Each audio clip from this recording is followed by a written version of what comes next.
గారి పుట్టినరోజు శుభాకాంక్షలు నా తరపున కాంగ్రెస్ పార్టీ తరపున ఈ వేదిక ద్వారా తెలియజేసుకుంటూ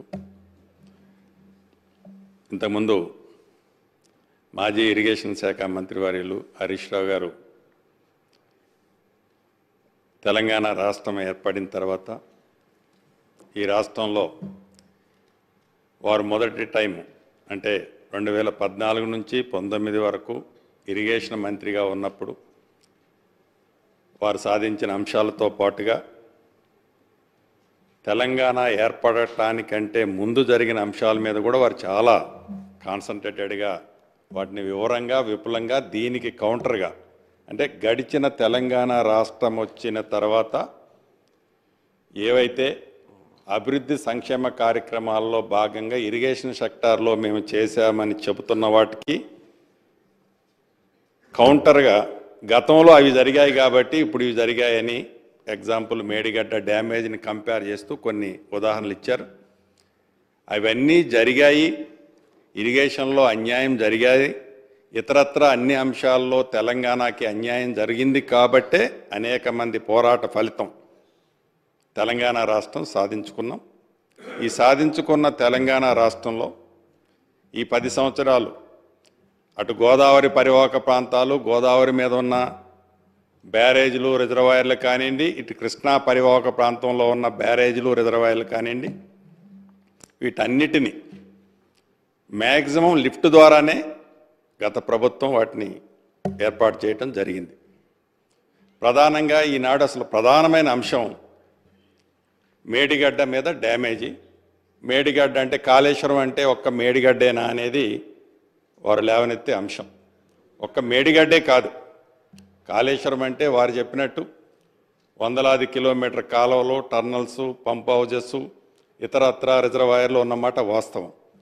ఇందాక హరీష్ రావు గారు పెద్దలు చెప్తూ ఈ కాళేశ్వరం మీద గత ప్రభుత్వం ప్రాణహిత చేవెల్లో 14 టీఎంసీల కెపాసిటీ రిజర్వాయర్ ఉంటే ఆనాడు సిడబ్ల్యూసి ఏదైతే గైడ్ చేసిందో దానికోసం దాని ప్రకారం 140 టీఎంసీల రిజర్వాయర్లు మేము ఏర్పాటు చేశామని చెప్పారు. డెఫినెట్గా అది మంచి కార్యక్రమే. దాంతోపాటుగా ఏదైతే పాలమూరు రంగారెడ్డిలో కూడా రిజర్వాయర్లు ఏర్పాటు చేశారు. ఇక్కడ 2 చోట్ల రిజర్వాయర్లు ఏర్పాటు చేసిన వాళ్ళు సీతారామ ఉమ్మడి ఖమ్మం జిల్లాకు సంబంధించి సీతారామ ప్రాజెక్ట్ వచ్చినప్పుడు అక్కడ రిజర్వాయర్లు ఎక్కడా 1 టీఎంసీ కోసం కూడా ఏర్పాటు చేయలే. మరి ఇక్కడ 2 చోట్ల చేయాలి, లేకుంటే సిడబ్ల్యూసి కమిటీ నిర్ణయించింది అనే అంశాన్ని సీతారామ ప్రాజెక్టులో మిస్ అయ్యారనేది వారికి ఒకసారి ఈ వేదిక ద్వారా గుర్తు చేస్తుంది. రెండోది, గౌరవ ముఖ్యమంత్రి గారు కానీ, మా ఇరిగేషన్ శాఖ మంత్రివర్యులు కానీ, మా ఎల్ఏ మినిస్టర్ గారు కానీ, డిప్యూటీ సీఎం గారు కానీ ఏదైతే ప్రధాన ప్రతిపక్ష నాయకులు కల్వకుంట్ల చంద్రశేఖరరావు గారు సభలో ఉంటే ఎందుకు ఉండాలని కోరుకుంటుందంటే అధికార పార్టీ వారు స్టార్టింగ్ నుంచి ఎండ్ వరకు ఈ ప్రాజెక్టులన్నిటినీ శిల్పం చెక్కిందే నేను, ఈ డిజైన్స్ నా మెమరీలో ఉన్నాయని చెప్పిన వారు ఈ డ్యామేజెస్ జరిగిన తర్వాత సొల్యూషన్ కూడా వారు ఇవ్వగలుగుతారు, ఇని సొల్యూషన్ ఇస్తారనే ఉద్దేశంతో పదే అనేక పర్యాయాలు మా మంత్రి గారు, ముఖ్యమంత్రి గారు ఈ వేదిక ద్వారా వారిని కోరటం జరిగింది. అయినా వారు రాలే.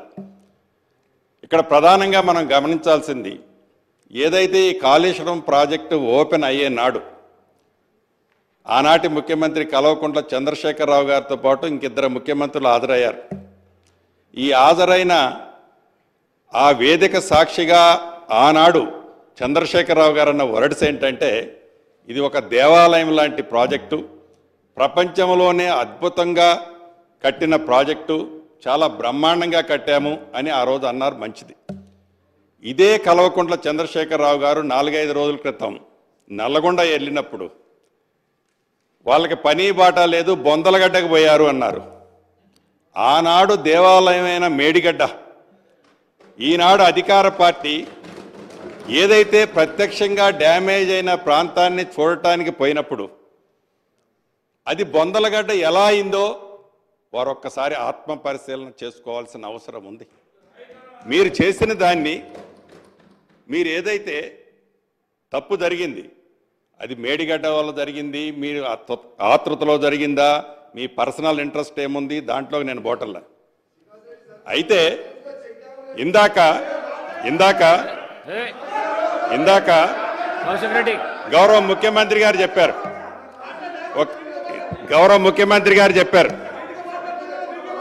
ఏదైతే గత ప్రభుత్వం తెలంగాణ ఏర్పడిన తర్వాత మొట్టమొదటిసారిగా ఆనాడు రిటైర్డ్ అయిన ఇంజనీర్లతో ఒక కమిటీ వేసి ఆ కమిటీ రిపోర్టుని అసెంబ్లీ సాక్షిగా తెలంగాణ ప్రజలకి పూర్తిగా వివరించారు. ఆ వివరించిన దాంట్లో భాగంగా అది అయిన తర్వాత దాని మీద ఈ 3 బ్యారేజీలకు సంబంధించింది ఆనాడు ఇంజనీర్స్ కమిటీ 3 బ్యారేజీలకు సంబంధించిన ఒక నివేదికలు అంటే ఎస్టిమేట్స్ ప్రిపేర్ చేశారు. ఇదైన కొద్ది రోజులకే ప్రగతి భవన్లో సీఎం గారి సమక్షంలో అప్పుడు హరీష్ రావు గారు ఇరిగేషన్ మంత్రి గారు, అదే రకంగా ప్రశాంత్ రెడ్డి గారు, ఈ పల్లా రాజేశ్వర రెడ్డి గారు పేర్లన్నీ దీంట్లో ఉన్నాయి. ఇవి మీకు సభకి మీరు డెఫినెట్గా ఇది కూడా రికార్డులో చేయాల్సిన అవసరం ఉంది.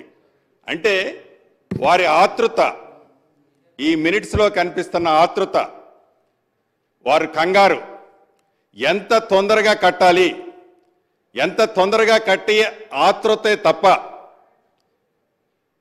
ఈ ప్రాజెక్టు సస్టైనబిలిటీ ఎంతుంటుంది అనేది డెఫినెట్గా మిస్ అయ్యారన్నది ఈ సభ ద్వారా వారికి తెలియజేయదలుచుకున్నాను. దీంట్లో రెండో అంశం, ఇందాక మాజీ మంత్రివర్యులు హరీష్ రావు గారు చెప్తూ మహారాష్ట్రకు సంబంధించిన దాంట్లో గత ప్రభుత్వం అంటే కాంగ్రెస్ ప్రభుత్వంలో లెవెల్ 152 దగ్గర రిక్వెస్ట్ ఆనాడు ఉండే. ఈ 152ని 148కి మేము వాళ్ళు 148కి ఫ్రమ్ ది బిగినింగ్ నుంచి ఎప్పుడైతే ఆనాడు ఉమ్మడి ఆంధ్రప్రదేశ్లో ప్రాణేత చేవల్ల కట్టాలి అని అన్నప్పుడు 148లో మీరు కట్టుకోండి అనేది వాళ్ళు మొదటి నుంచి చెప్తున్నారు. దాన్ని మేమేదో సాధించినా మీరు ఏం సాధించారు అని పెద్దలు హరీష్ రావు గారు ఈ వేదిక మీద ఇందాక వారు సంబోధించారు. మనం కొత్తగా సాధించింది ఏమీ లేదు. ఆనాడు మహారాష్ట్ర ప్రభుత్వం 148 కట్టడానికి వాళ్ళే అంగీకరించారన్నది కూడా వారు గమనించాల్సిన అవసరం ఉంది. దాన్ని ప్రత్యేకంగా మీరు సాధించింది లేదు. నిజంగా ఆ రోజు కాంగ్రెస్ ప్రభుత్వం దాన్ని యాక్సెప్ట్ చేసి ఉంటే ఆ రోజే అది కంప్లీట్ అయ్యేది. 142 నాట్ 152 138కి 148 152 148 ఈ 148 అనేది ఆ రోజే యాక్సెప్ట్ అనేది ఈ సభ ద్వారా మాజీ మంత్రివర్యులు హరీష్ రావు గారు గమనించాలనేది రెండో పాయింట్. మూడోది, ఏదైతే ఈ కాళేశ్వరం కానివ్వండి, ఈ కాళేశ్వరంలో 3 బ్యారేజీలు పదే మొన్న నల్గొండ సభలో కల్వకుంట్ల చంద్రశేఖరరావు గారు ఈనాటి ఉన్న ప్రభుత్వంలో ఉన్న పెద్దల దద్దమ్మలు అదే నేను ఉండుంటే నీళ్లు ఇచ్చేవాడిని, గోదావరి నీళ్లు డ్యామేజ్ అయినా కూడా గోదావరి నీళ్లు లిఫ్ట్ చేసి సస్యశ్యామలంగా నీళ్ళు ఇచ్చేవనేది ఆ వేదిక సాక్షిగా వారు చెప్పారు. వారిని ఈ వేదిక ద్వారా త్రూ హరీష్ రావు గారి ద్వారా ఒకటే మీ ద్వారా చెప్తున్నాను. ఇది నవంబర్ నెలలో అంటే మీరు అధికారంలో ఉన్న 45 రోజులకు ముందే కూలిపోయింది మేడిగడ్డ ప్రాజెక్టు. 45 రోజులకు ముందు కూలిపోయిన తర్వాత ఈ 45 రోజుల్లో ఎన్ని క్యూసెక్స్ ఎన్ని టీఎంసీల వాటర్ని పంపు చేసి మీరు ఇరిగేషన్ కోసం రిజర్వాయర్లో నింపారు అనేది మీరు ఒక్కసారి ఆత్మ పరిశీలన చేసుకోండి. ఆనాడు ఆపద్ధర్మ ముఖ్యమంత్రిగా మీరే ఉన్నారు.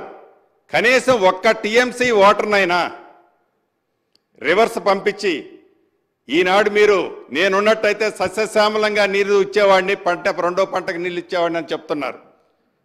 ఈ 45 రోజుల్లో కొత్త ప్రభుత్వం రాకముందు ఎలక్షన్ నోటిఫికేషన్ వచ్చిన తర్వాత ఆ 45 రోజుల్లో ఆ ప్రాజెక్టు కుంగిపోయి క్రాకులు ఇచ్చిన తర్వాత నీళ్లు ఉన్నాయని చెప్పిన మీరు ఎందుకు నీటిని రిజర్వాయర్లోకి మీరు పంపలేకపోయారు? అంటే కొత్త ప్రభుత్వం వచ్చిన ఈ 60 రోజులు 70 రోజుల్లో ఈ ప్రభుత్వం మీద పదే పదే మీరు విమర్శలు చేసే పరిస్థితి ఈనాడు మీకు లేదు.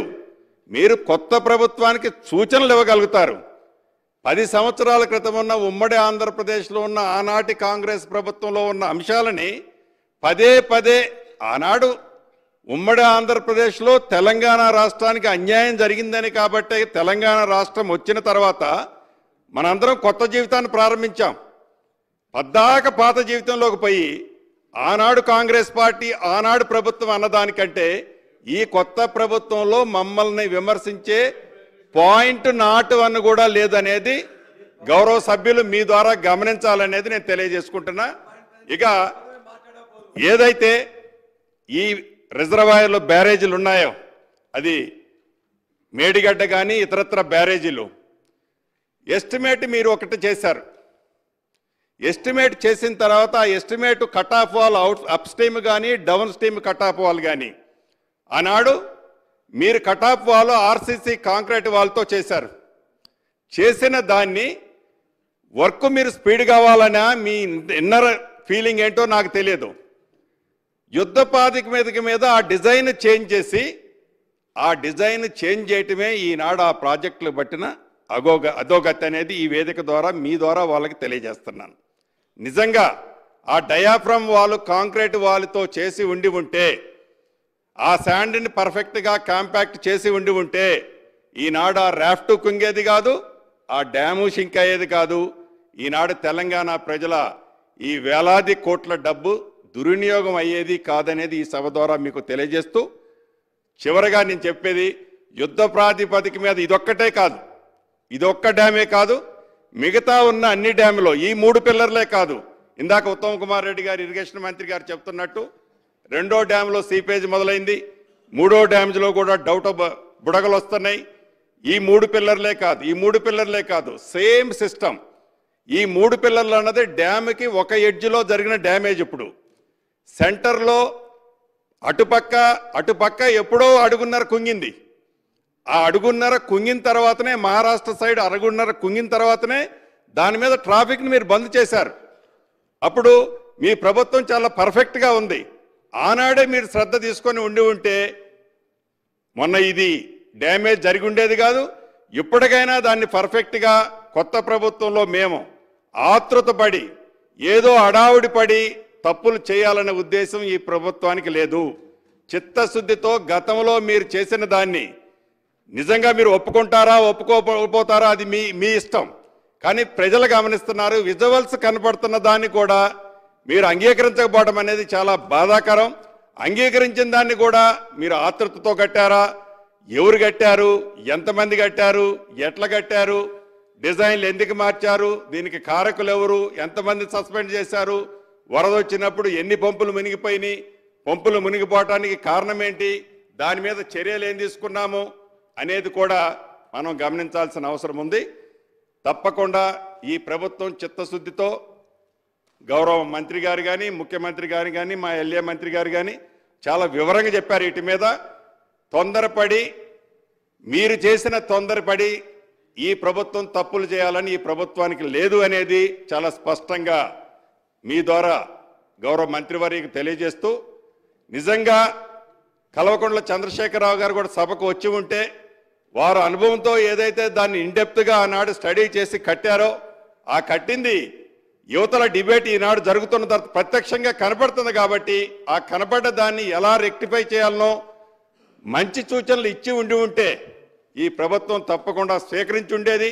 అటువంటి పరిస్థితి లేకపోవటం, వారి సభకు రాకపోవటం కూడా నిజంగా దురదృష్టకరం అని మీ ద్వారా ప్రధాన ప్రతిపక్ష సభ్యులకు తెలియజేసుకుంటూ సెలవు తీసుకుంటున్నాను.